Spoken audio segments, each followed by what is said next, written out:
Drama industry का मशहूर drama मेरी जिंदगी है तू अगले एपिसोड में कामयार आईसीयू में जिंदगी और मौत के दरमियान जूझ रहा है। हर सांस जैसे किसी से मांगी हुई हो। मशीन्स की आवाज बीप बीप और हर बीप के साथ आयरा का दिल और ज्यादा टूटता जा रहा है। आयरा आईसीयू के बाहर खड़ी है, हाथ आपस में जकड़े हुए, आंखें दरवाजे पर टिकी हुई, जैसे उस दरवाजे के खुलते ही या तो उसकी जिंदगी शुरू होगी या हमेशा के लिए खत्म। वो खुद से सवाल करती है, क्या मोहब्बत इतनी कमजोर होती है कि एक गलत फहमी सब कुछ तबाह कर दे, या इंसान ही कमजोर होता है जो सच तक पहुंचने से पहले फैसले कर लेता है। डॉक्टर बाहर निकलता है। आयरा एक झटके में सीधी हो जाती है, उसकी सांस रुक जाती है। डॉक्टर की आवाज भारी होती है, हम पूरी कोशिश कर रहे हैं लेकिन अभी कुछ कहा नहीं जा सकता। ये शब्द आयरा के पैरों के नीचे से जमीन खींच लेते हैं। वो दीवार के सहारे टिक जाती है। आंसू बिना आवाज के उसके गालों पर बहने लगते हैं। उसी वक्त उसे कामयार की वो बात याद आती है, अगर मैं टूट गया तो कोई मुझे जोड़ नहीं पाएगा। आज वही कामयार टूटा हुआ आईसीयू के बेड पर पड़ा है और उसे जोड़ने वाला कोई नहीं। रात गहराती जाती है। हॉस्पिटल के कॉरिडोर में सन्नाटा और भारी हो जाता है। कामयार की मां एक कोने में बैठी होती है, हाथ में तस्बीह, लेकिन उंगलियां कांप रही होती हैं। वो बुदबुदाती है, ऐ अल्लाह, अगर मेरा बेटा बच गया तो मैं अपनी सारी जिद छोड़ दूंगी। और दूसरी तरफ उसका बाप खामोश खड़ा होता है, आंखें लाल, सर झुका हुआ। जिंदगी में पहली बार उसे एहसास होता है कि दौलत, रुतबा, घमंड आईसीयू के दरवाजे तक ही काम आते हैं। अंदर कामयार की उंगलियां हल्की सी हिलती हैं। मॉनिटर पर लाइन थोड़ी सी स्टेबल होती है। नर्स की आवाज गूंजती है, डॉक्टर, पेशेंट रिस्पॉन्डिंग। आयरा दौड़कर कांच के पास आती है, हाथ कांच पर रख देती है। उसकी आवाज कांपती है, कामयार, अगर तुम मुझे सुन सकते हो तो एक बार लड़ लो, सिर्फ एक बार। कामयार की पलकों में हल्की सी हरकत होती है, लेकिन होश अब भी दूर होता है। इसी बीच आयरा का फोन वाइब्रेट करता है। वो कॉल देखकर और टूट जाती है। वो कॉल उस लड़की की होती है जिसकी वजह से ये सब शुरू हुआ था। कमजोर आवाज, टूटी हुई सांसें, आयरा, मैं जा रही हूं इस मुल्क से हमेशा के लिए। आयरा की आंखें बंद हो जाती हैं। वो समझ जाती है कुछ जख्म माफी से नहीं भरते, कुछ कहानियां कुर्बानी मांगती हैं। फोन कट हो जाता है। आयरा आईसीयू के बाहर फर्श पर बैठ जाती है और पहली बार खुद से कहती है, अगर कामयार बच गया तो मैं उसे रोकूंगी नहीं। अगर वो जाना चाहे, क्योंकि सच्ची मोहब्बत पकड़ने का नाम नहीं, छोड़ देने का नाम होती है। अंदर कामयार की सांस थोड़ी सी और गहरी होती है। मॉनिटर की आवाज थोड़ी तेज। डॉक्टर धीरे से कहता है, हम सुबह तक इंतजार करेंगे। कैमरा आयरा के चेहरे पर रुकता है। उस चेहरे पर उम्मीद भी है, डर भी, और बेपनाह मोहब्बत भी। और वक्त धीरे धीरे सबसे बड़ा दुश्मन बन जाता है। सुबह की पहली अजान की आवाज हॉस्पिटल के कॉरिडोर में गूंजती है। आयरा की आंख खुलती है। वो उसी ठंडी फर्श पर बैठी होती है जहां रात गुजरी थी।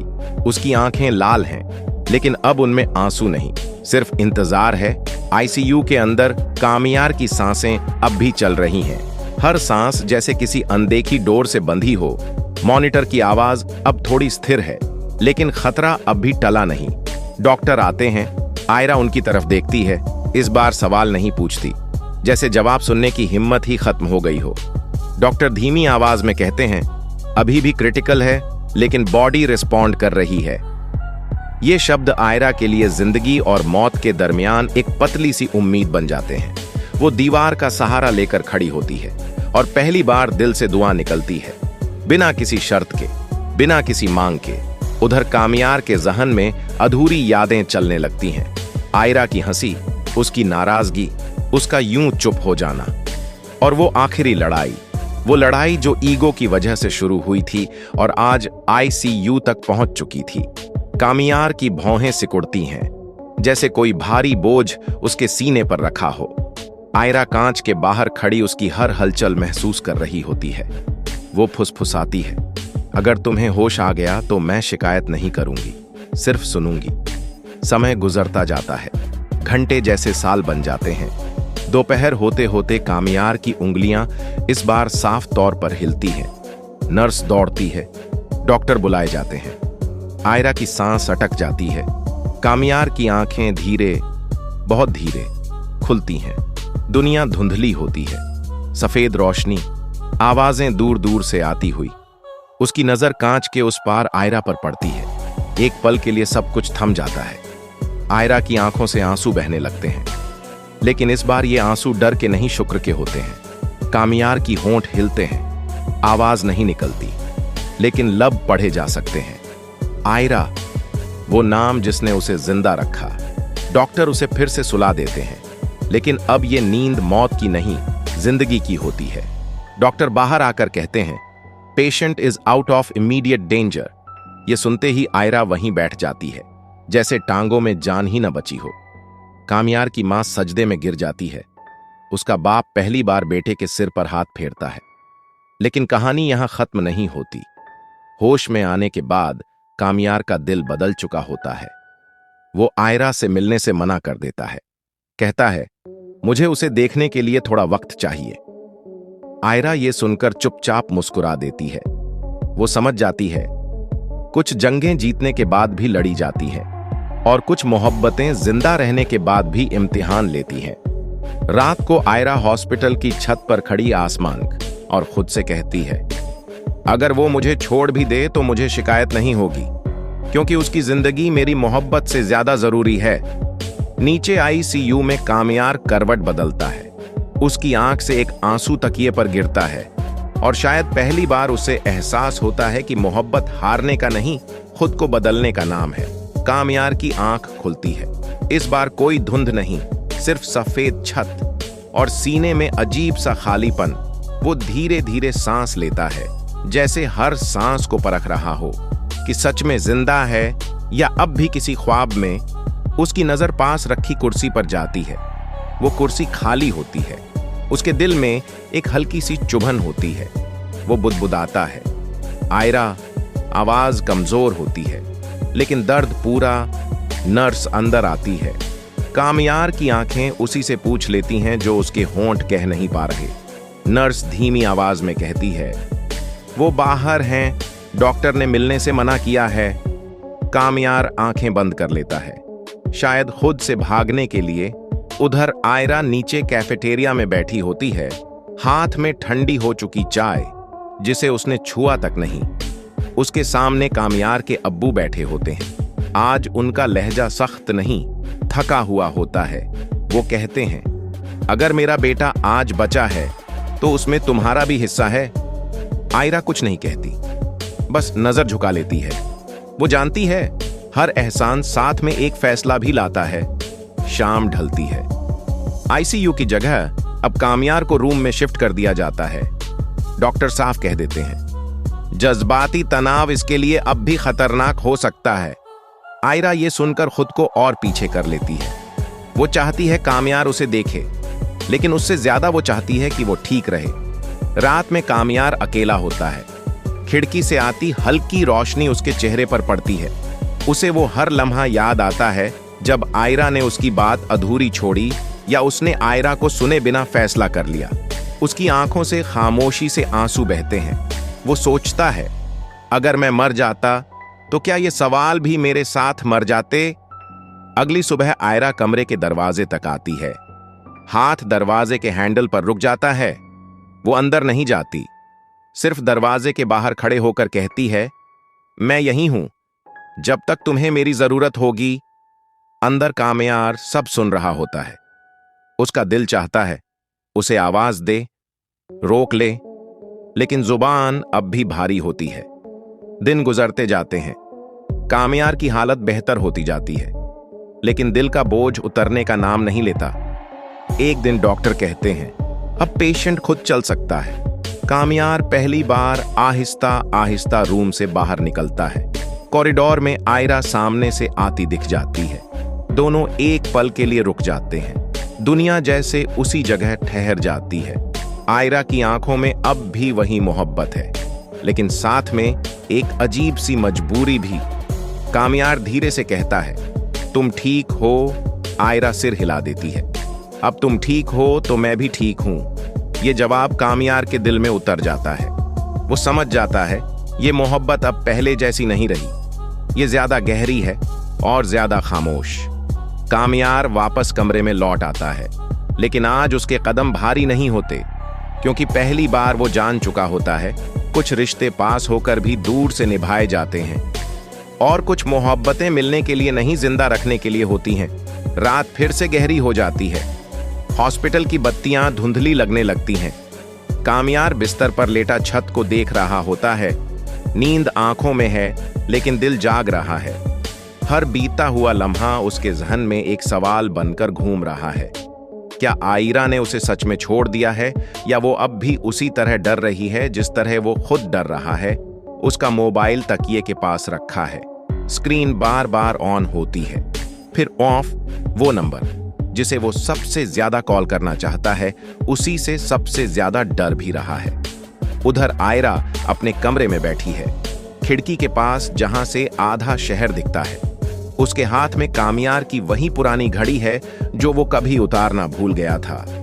वो घड़ी नहीं, एक याद है जो हर सेकंड उसे बताती है कि वक्त कभी रुकता नहीं, बस बदल जाता है। आयरा की आंखों से आंसू गिरते हैं, लेकिन इस बार वो उन्हें पोंछती नहीं, क्योंकि कुछ दर्द छुपाने से नहीं, मान लेने से हल्के होते हैं। अगली सुबह कामयार को डिस्चार्ज की बात बताई जाती है। डॉक्टर मुस्कुराकर कहते हैं, अब जिंदगी को दूसरा मौका दीजिए। कामयार हल्का सा मुस्कुरा देता है, लेकिन जानता है दूसरा मौका कभी आसान नहीं होता। बाहर निकलते वक्त वो आखिरी बार आईसीयू की तरफ देखता है, वो जगह जहां उसने मौत को इतना पास से देखा कि जिंदगी की कीमत समझ में आ गई। हॉस्पिटल के बाहर आयरा खड़ी होती है। दोनों के बीच कुछ कदम का फासला है, लेकिन सदियों की खामोशी। कामयार धीरे से कहता है, घर चलें। आयरा एक पल रुकती है, फिर कहती है, तुम चलो, मुझे थोड़ा वक्त चाहिए। कामयार कुछ नहीं पूछता, क्योंकि अब वो समझ चुका है कि हर सवाल का जवाब फौरन नहीं मिलता। रास्ते में गाड़ी की खामोशी और भारी हो जाती है। हर मोड़ किसी पुराने लम्हे से टकरा रहा होता है। कामयार सोचता है, काश उसने पहले सुन लिया होता तो शायद आज ये दूरी ना होती। आयरा उसी जगह खड़ी रहती है जहां से उसने उसे जाते देखा, जब तक गाड़ी ओझल नहीं हो जाती। उसके बाद वो गहरी सांस लेती है, जैसे कोई बोझ सीने से उतर रहा हो, या शायद और गहरा बैठ रहा हो। दिन बीतते जाते हैं। कामयार घर में है, लेकिन घर जैसा नहीं लगता। हर कोना आयरा की मौजूदगी का एहसास दिलाता है, और उसकी गैर मौजूदगी का भी। वो रात को अक्सर बालकनी में बैठ जाता है, शहर की रोशनी देखता है और सोचता है, कभी यही रोशनी उसे सब कुछ लगती थी। कामयार खिड़की के पास खड़ा बाहर की खाली सड़क को देख रहा है। घर की दीवारें उसे काटने को दौड़ती हैं, क्योंकि हर दीवार पर आयरा की पसंद का रंग है, हर कोने में उसकी हंसी की गूंज है। वह अलमारी खोलता है। आयरा का एक दुपट्टा वहीं रह गया है, उसकी खुशबू अब भी उसमें बसी है। कामयार उसे हाथ में थामता है और बिस्तर के कोने पर बैठ जाता है। कामयार बुदबुदाते हुए, कितना अजीब है ना, जब तुम पास थी तो मैंने कभी तुम्हारी खामोशी नहीं पढ़ी, और अब जब तुम दूर हो तो तुम्हारी खामोशी मुझे सोने नहीं देती। उसी वक्त फोन की घंटी बजती है। आयरा का मैसेज है। मैसेज, दवा खा ली तुमने? डॉक्टर ने कहा था कि रात की खुराक सबसे जरूरी है। कामयार की आंखों में हल्की सी चमक आती है। वह फौरन टाइप करता है, खाली? तुम कैसी हो? घर बहुत खाली है। टाइप करने के बाद वह रुक जाता है। उसे याद आता है कि डॉक्टर ने जज्बाती तनाव से बचने को कहा था, और आयरा शायद इसी वजह से उससे दूर है। वह मैसेज मिटा देता है और सिर्फ लिखता है, हाँ, खाली, शुक्रिया। उधर आयरा अपने बिस्तर पर लेटी फोन को सीने से लगाए बैठी है। वह जानती है कि कामयार ने मैसेज टाइप करके मिटाया है। टाइपिंग देखकर उसकी धड़कनें तेज हो गई थीं। आयरा खुद से, मैं पास आऊंगी तो तुम फिर वही पुराने कामयार बन जाओगे, और मैं चाहती हूं कि तुम उस शख्स से मिलो जो इस हादसे के बाद पैदा हुआ है, जिसे मेरी परवाह है। अगले दिन कामयार खुद गाड़ी चलाकर उस पार्क में जाता है जहां वे अक्सर मिला करते थे। वह बेंच खाली है। वह वहां बैठता है और अपनी डायरी निकालता है। वह लिखना शुरू करता है, मोहब्बत जिद नहीं होती। मैंने हमेशा चाहा कि तुम मेरी शर्तों पर मुझसे प्यार करो। लेकिन अस्पताल की उस सफेद छत ने मुझे सिखाया कि मोहब्बत तो सिर्फ दुआ है। तुम जहां भी रहो बस सलामत रहो। अगर मेरी मौजूदगी तुम्हें तकलीफ देती है तो मैं इस दूरी को भी गले लगाने को तैयार हूं। अचानक उसे महसूस होता है कि कोई उसके पीछे खड़ा है। वह पीछे मुड़ता है। आयरा वहां खड़ी है, हाथ में 2 कॉफी के कप हैं। उसके चेहरे पर वही पुरानी सादगी है, लेकिन आंखों में एक नई गहराई। कामयार हैरानी से, तुम यहां कैसे? आयरा पास बैठते हुए, क्योंकि तुमने आज पहली बार मुझे बुलाया नहीं, बस याद किया, और जहां बुलावे की जरूरत न पड़े वहीं तो मोहब्बत होती है। कामयार उसे देखता रह जाता है। वह उसका हाथ थामना चाहता है पर हिचकिचाता है। आयरा खुद अपना हाथ उसके हाथ पर रख देती है। कामयार, क्या मैं माफी के काबिल हूं? आयरा, माफी कमजोर लोग मांगते हैं। कामयार, तुम बस साथ निभाना सीख लो, वही काफी है। सूरज ढल रहा है। दोनों के बीच अब भी फासला है, लेकिन वह फासला अब डर का नहीं, एक दूसरे को समझने का है। कामयार समझ चुका है कि जिंदगी का दूसरा मौका सबको नहीं मिलता, और जिसे मिलता है उसे खोने का हक नहीं होता। क्या आप चाहते हैं कि मैं इस कहानी को उनके घर लौटने के मंजर पर आगे बढ़ाऊं या किसी और मोड़ की तरफ? सूरज की आखिरी किरणें उन दोनों के चेहरों पर पड़ रही हैं। आयरा का हाथ कामयार के हाथ पर है, और उस छुअन में एक ऐसी शांति है जो किसी भी दवा से बड़ी थी। कामयार ने धीरे से अपना हाथ घुमाया और आयरा की हथेलियों को मजबूती से थाम लिया। कामयार, मैंने अस्पताल में अपनी मौत देखी थी आयरा, लेकिन बाहर आकर जब तुम्हें दूर पाया तो अपनी जिंदगी का मतलब भी देख लिया। मैं वो पुराना कामयार नहीं रहा जो हर बात पर हकत जताता था। अब मैं सिर्फ तुम्हें महसूस करना चाहता हूं। आयरा की आंखों में चमक आ गई। उसने गहरी सांस ली और दूर क्षितिज की ओर देखा। आयरा, पता है कामयार, जब तुम आईसीयू में थे मैंने खुदा से एक सौदा किया था। मैंने कहा था कि इसकी जिंदगी के बदले मेरी हर खुशी ले ले, यहां तक कि तुम्हें भी। मुझे लगा था कि तुम्हें खो देना तुम्हें मरते देखने से बेहतर होगा, इसीलिए मैं पीछे हट रही थी। कामयार उसे करीब खींचता है। इस बार आयरा विरोध नहीं करती, वह उसका सिर अपने कंधे पर रख लेता है। कामयार, पर खुदा को सौदा मंजूर नहीं था, उसने हमें एक और मौका दिया है। इस बार हम शर्तों पर नहीं, सुकून पर जीएंगे। रात हो चली है। कामयार आयरा को उसके घर के दरवाजे तक छोड़ने आता है। गाड़ी रुकती है, पर दोनों में से कोई उतरना नहीं चाहता। कामयार, कल क्या मैं तुम्हें लेने आ सकता हूं? हम कहीं दूर चलेंगे जहां कोई शोर ना हो, सिर्फ हम और हमारी बातें। आयरा मुस्कुराती है, वही मुस्कुराहट जिसके लिए कामयार ने अस्पताल की रातों में दुआएं मांगी थीं। आयरा, कल नहीं कामयार, कल तुम अपने अब्बू के साथ वक्त बिताना। मैंने देखा था वो तुम्हारी सलामती के लिए कितने टूटे हुए थे। पहले अपने रिश्तों को जोड़ो, फिर मुझे जोड़ना। कामयार दंग रह जाता है। उसने कभी गौर ही नहीं किया था कि उसके जिद्दी स्वभाव ने उसके पिता को कितना दुख दिया होगा। कामयार, तुम इतनी गहराई से सब कैसे सोच लेती हो? आयरा गाड़ी का दरवाजा खोलते हुए, क्योंकि मैंने तुम्हें खोने के डर से अपनी रूह को जलते देखा है, और जो आग से गुजरता है उसे हर छोटी चीज की कीमत समझ आ जाती है। वह उतरकर अपने घर की सीढ़ियां चढ़ने लगती है। कामयार उसे तब तक देखता रहता है जब तक वह अंदर नहीं चली जाती। महीने गुजरते हैं और वक्त के साथ घाव भरने लगते हैं, लेकिन निशान रह जाते हैं, याद दिलाने के लिए कि दोबारा वैसी गलती नहीं करनी।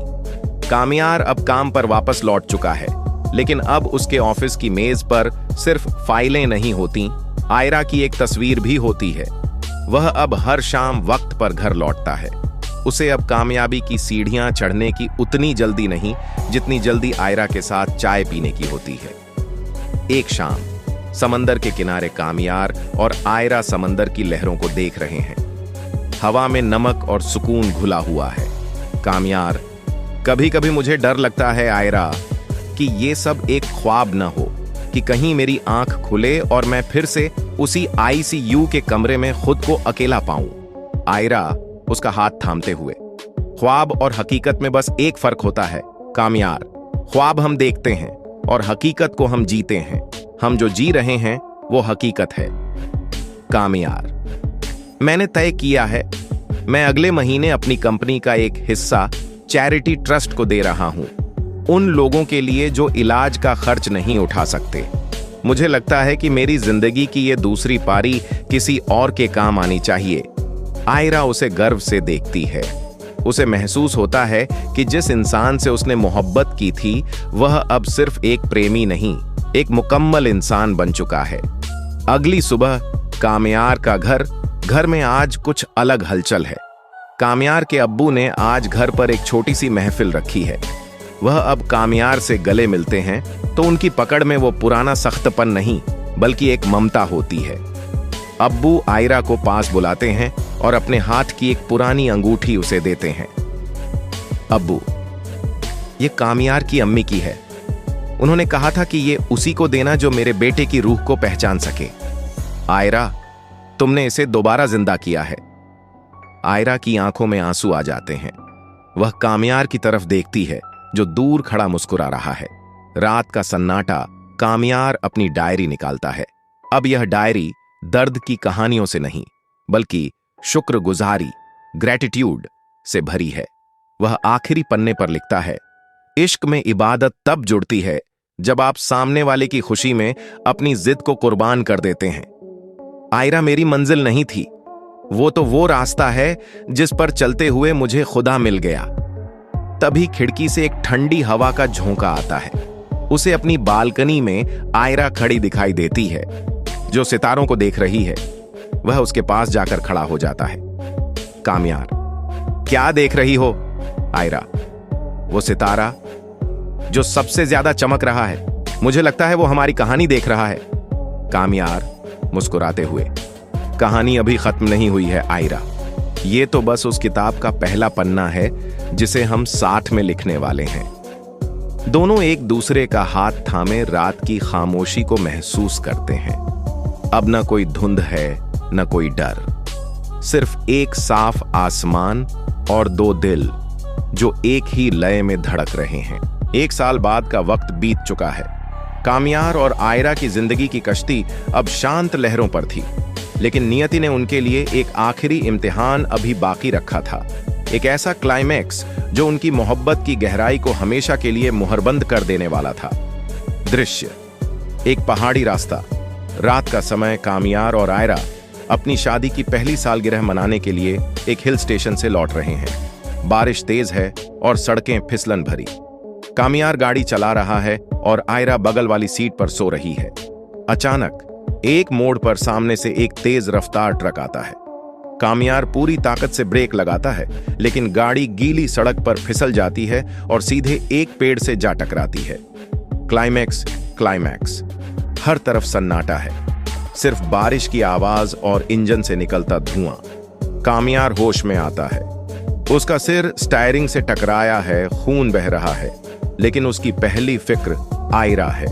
वह लड़खड़ाते हुए उसकी तरफ देखता है। आयरा बेहोश है, उसका दरवाजा बुरी तरह दब चुका है। तभी कामयार की नजर पेट्रोल टैंक पर पड़ती है।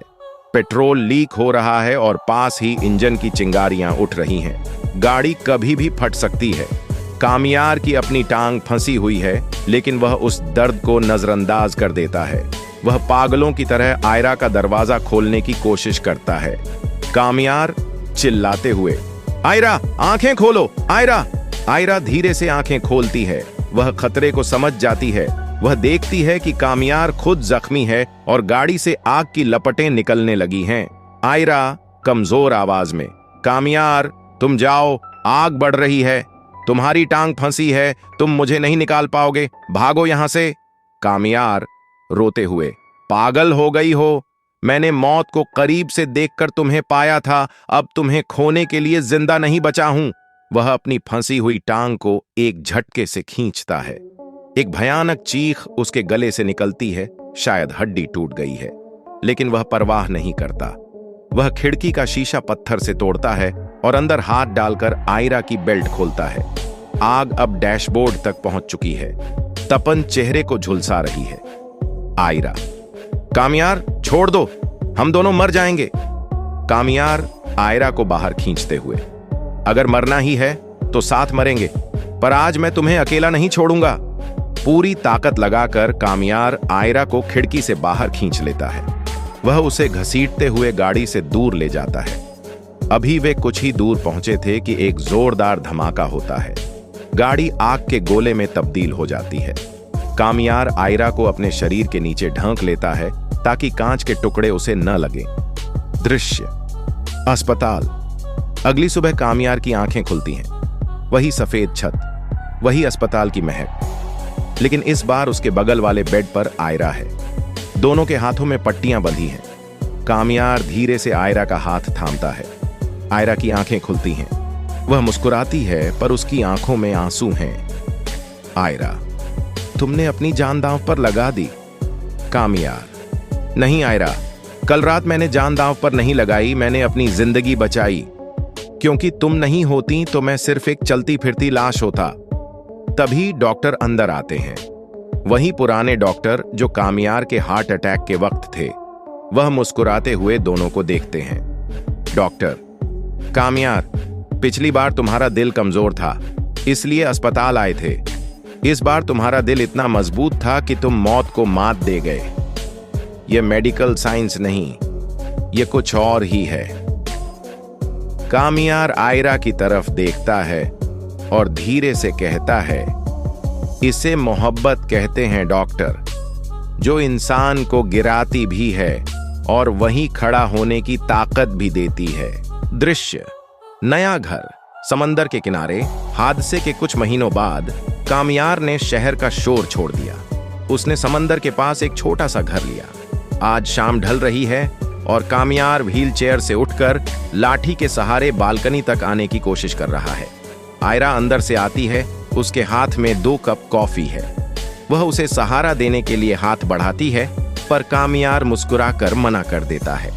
कामयार, नहीं आयरा, आज मुझे खुद यहां तक पहुंचने दो। तुमने पूरी जिंदगी मेरा बोझ उठाया है, आज मुझे अपने पैरों पर खड़ा होने दो, भले ही ये डगमगा रहे हों। आयरा रुक जाती है। उसकी आंखों में गर्व है। कामयार धीरे धीरे बालकनी की रेलिंग तक पहुंचता है और समंदर की लहरों को देखता है। आयरा, डॉक्टर ने कहा है कि तुम अगले महीने तक बिना लाठी के चलने लगोगे।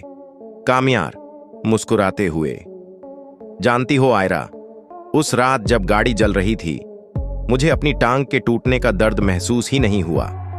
मुझे सिर्फ इस बात का डर था कि कहीं मैं तुम्हें बाहर निकालने में 1 सेकंड की भी देर न कर दूं। उस आग ने मेरे अंदर के बचे खुचे गुरूर को भी जलाकर राख कर दिया। आयरा उसके पास आकर खड़ी होती है और अपना सिर उसके कंधे पर टिका देती है। आयरा, मोहब्बत की आग पुरानी यादों को जला देती है कामयार। अब हम जो हैं वो नया है। एक सरप्राइज, द फाइनल ट्विस्ट। तभी आयरा एक छोटा सा लिफाफा कामयार की तरफ बढ़ाती है। कामयार उसे खोलता है। वह एक मेडिकल रिपोर्ट है। वह रिपोर्ट पढ़ता है और उसकी आंखों में आंसू आ जाते हैं। वह आयरा की तरफ देखता है, यकीन नहीं कर पा रहा। कामयार कांपती आवाज में, आयरा, क्या ये सच है? आयरा मुस्कुराते हुए सिर हिलाती है। हाँ कामयार, हमारी कहानी में एक नया किरदार आने वाला है, एक ऐसा हिस्सा जो हम दोनों को हमेशा के लिए जोड़ देगा। कामयार लाठी छोड़ देता है और आयरा को गले लगा लेता है। वह रो रहा है, पर ये आंसू दर्द के नहीं, उस मुकम्मल खुशी के हैं जिसे उसने कभी नहीं सोचा था कि वह हासिल कर पाएगा। कामयार, मैंने सोचा था कि मेरी कहानी अस्पताल के उस ठंडे कमरे में खत्म हो जाएगी, लेकिन तुमने मुझे एक पूरी कायनात दे दी। आखिरी मंजर, द फाइनल सीन। सूरज पूरी तरह डूब चुका है और आसमान में तारे निकल आए हैं। दूर समंदर की लहरें खामोशी से जमीन को छू रही हैं। कामयार डायरी का वह आखिरी पन्ना खोलता है जो अब तक खाली था। वह कांपते हाथों से लिखता है, जिंदगी हमें अक्सर तोड़ती है ताकि हमारे अंदर की रोशनी बाहर आ सके। मौत ने मुझे डराया, आग ने मुझे आजमाया, लेकिन तुम्हारी मोहब्बत ने मुझे इंसान बनाया।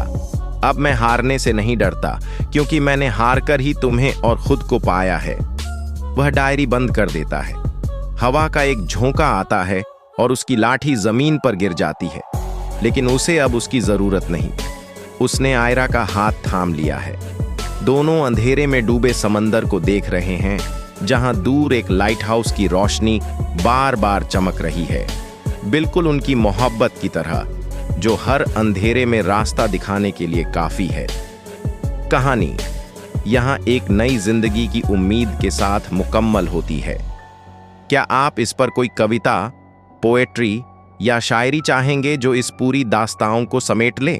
अस्सलाम वालेकुम नाज़रीन। मशहूर अदाकार हानिया आमिर और बिलाल अब्बास का न्यू ड्रामा मेरी जिंदगी है तू नशर होने जा रहा है। कभी कभी जिंदगी में ऐसे किरदार रहते हैं जो सिर्फ एक कहानी नहीं बल्कि जज्बा बन जाते हैं। मेरी जिंदगी है तू में भी एक ऐसी कहानी है जहां प्यार, धोखा और बदला एक ही दायरे में घूमते हैं। ड्रामे की शुरुआत एक सुकून भरे घर से होती है, मगर अंदर तूफान छुपा है। मनूर एक मासूम लड़के जिसे लगता है कि मोहब्बत सिर्फ खुशियों का नाम है, मगर उसके सामने आता है फराज, एक ऐसा शख्स जो अंदर से टूट चुका है लेकिन बाहर से हमेशा मुस्कुराता है। और यही मुस्कुराहट एक दिन मनूर के दिल में घर कर जाती है। फराज कहता है मैं तुम्हारे लिए सब कुछ कर सकता हूँ, और मनूर को अंदाजा नहीं कि ये सब कुछ एक दिन उसी की जिंदगी बदल देगा। नाज़रीन, फराज सिर्फ एक आशिक नहीं, एक जनून है। इसका माजी उसके अंदर अंधेर का एक दरख्त बन चुका है, एक राज जो सिर्फ उसे मालूम है कि उसकी पहली मोहब्बत ने उससे बर्बाद कर दिया था। जब फराज मनूर के करीब आता है तो ये सिर्फ एक मोहब्बत नहीं, एक बदला भी है। उसके जज्बात में सच्चाई भी है और छुपी हुई चालाकियां भी। कैमरा जब फराज के चेहरे पर जूम करता है, आंखों में मोहब्बत का साया भी है और एक अंधेरा राज भी। मनूर समझे कि जिंदगी आखिरकार सही रास्ते पर आ गई है। घर वाले खुश, दोस्तों का सपोर्ट और फराज का प्यार उसके लिए एक नया आसमान। लेकिन हर आसमान के पीछे एक तूफान छुपा होता है। उसे नहीं मालूम था कि जिस फराज से वो मोहब्बत करती है वो एक ही दिन उसका दुख का सबब बनेगा।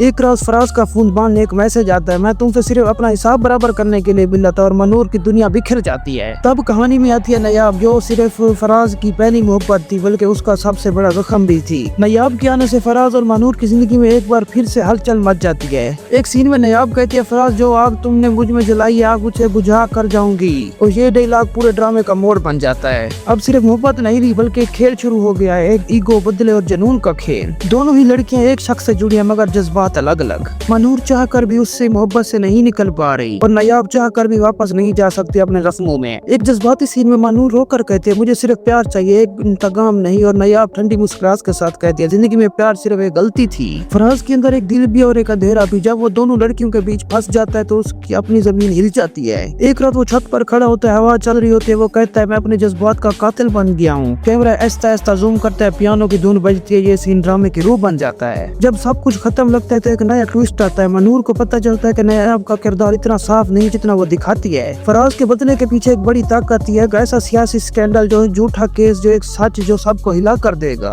मनूर कहते अगर मैं सच सामने आया तो मैं सब कुछ जला कर राख कर दूंगी। और कैमरा उसके चेहरे पर फरीज हो जाता है। नाज़रीन, मेरी जिंदगी है तू अब सिर्फ एक मोहब्बत की कहानी नहीं, एक जंग है। जिंदगी और जज्बात की मोहब्बत से शुरू होने वाली ये कहानी अब इंतकाम के दायरे में दाखिल हो चुकी है। दोस्तों, हमने देखा मनूर, फराज और नयाब के जज्बात किस तरह एक दूसरे में उलझ गए हैं, लेकिन अब कहानी अपने सबसे शिद्दत बड़े मोड़ पर है और सिर्फ मोहब्बत और बदले की कहानी नहीं, जिंदगी और इंसाफ का खेल बन चुकी है। फराज के झूठ और नयाब के धोखे के बाद मनूर अब वो मासूम लड़की नहीं रही। अब उसने फैसला कर लिया कि वो रोने वाली नहीं, अब सबको रुलाएगी। उसकी आंखों में आंसू नहीं, सिर्फ आग है। एक मंजर में वो आईने के सामने कहती है, मैं अब सबका ख्वाब नहीं रही, अब मैं उनका खौफ बनूंगी। कैमरा उसके चेहरे पर जाके रुक जाता है। पास मंजर में गरज की आवाज। अब मनूर ने नयाब और फराज दोनों के खिलाफ अपनी चाल चलना शुरू कर दी है। नयाब के दिल में अभी भी फराज की मोहब्बत छुपी हुई है, मगर उसका गरूर और गुस्सा मोहब्बत को मार चुके हैं। और सब उसे पता चलता है कि फराज ने अपने मंसूबे के लिए भी उसे हिस्सा बनाया था, तो वो सब कुछ तोड़ देती है। एक जज्बाती मंजर, नयाब मोमबत्ती जलाती है, फराज की तस्वीर देखती है और कहती है, तुमने सोचा था तुम मुझे खेल बना लोगे, अब मैं ये खेल खत्म करूंगी। उसी रात वो मनूर के घर जाती है, दोनों आमने सामने। कैमरा स्लो मोशन में, हवा चलती है, आंखों में आंसू और उनके दरमियान सिर्फ एक लफ्ज सच। फराज सब कुछ खो चुका है, कैरियर, इज्जत, और वो दोनों औरतें उसके जज्बात का हिस्सा थी। उसके अंदर एहसास जुर्म का तूफान है। बारिश वाली रात,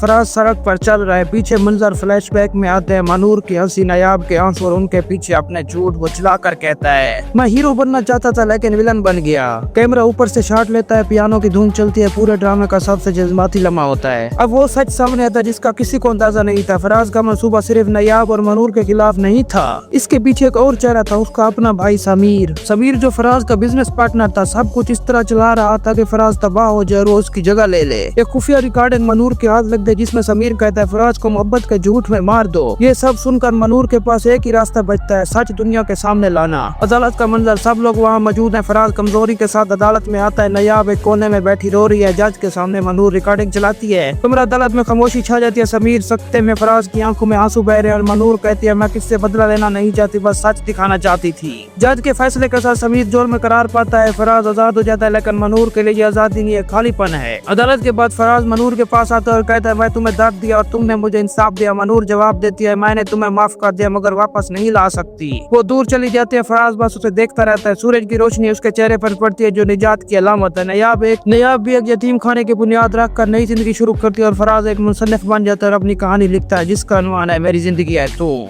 कभी कभी जिंदगी में इतना दर्द देती है कि लगता है सब कुछ खत्म हो गया, लेकिन हकीकत में वही दर्द लिखने, जीने और बदलने की ताकत देता है। कैमरा मनूर के चेहरे पर फीड होता है। नई नौकरी पर इत्मीनान और खुश नजर आती है। उसके फोन पर एक मैसेज आता है फराज तुम मेरी जिंदगी थी और रहोगी। वो हल्का सा मुस्कुराती है और पास मंजर में धूम मच जाती है। वो हल्का सा मुस्कुराती है पास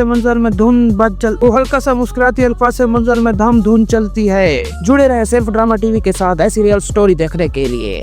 अस्सलाम वालेकुम नाज़रीन, ड्रामा सीरियल मोरा। पिछले एपिसोड के इख्तिताम पर साहब ने देखा था फरीद साहब अचानक घर से गायब और पीछे छोड़ के गए एक चिट्ठी जिसमें लिखा था जिस घर में मोहब्बत बिखर जाए उस घर में बाप का चला जाना ही बेहतर है। ये अल्फाज सिर्फ लिखे नहीं गए थे, ये अल्फाज फरीद साहब के टूटे हुए दिल की आवाज थे। घर में सन्नाटा, फिजा, सोगवार, हमजा, निमरा, अली थे, तीनों के चेहरे पर मायूसी। दूसरी तरफ सिकंदर अपनी माँ के साथ बैठा हुआ कहता है अब सब मुझे ही कसूरवार ठहराएंगे। माँ जवाब देते बेटा तुमने कुछ गलत नहीं किया, सब इनके अपने फैसलों का नतीजा है। लेकिन सिकंदर के दिल में डर है कहीं फरीद साहब वापस आ गए तो सब कुछ खुल ना जाए। अलीज़ा अपनी डायरी खोलकर लिखती है हर बार मुझे ही सबक क्यों मिलता है, मोहब्बत में भी और इंसाफ में भी। हमजा आकर कहता है बस अलीज़ा अब और नहीं, अब हम खामोश नहीं रहेंगे। यहीं से इन दोनों का रिवेंज वाला आर्क शुरू होता है। हनान खुफिया तौर पर अलीज़ा से मिलता है मैंने सिकंदर के गैर कानूनी लेन देन का सबूत निकाल लिए हैं, बस एक मौका दो मैं सबके सामने ला सकूं। अलीज़ा कहती है नहीं हनान अब सब कुछ खुलेआम होगा। लेकिन तब नया मोड़ आता है। हनान के फोन से तमाम सबूत डिलीट हो जाते हैं।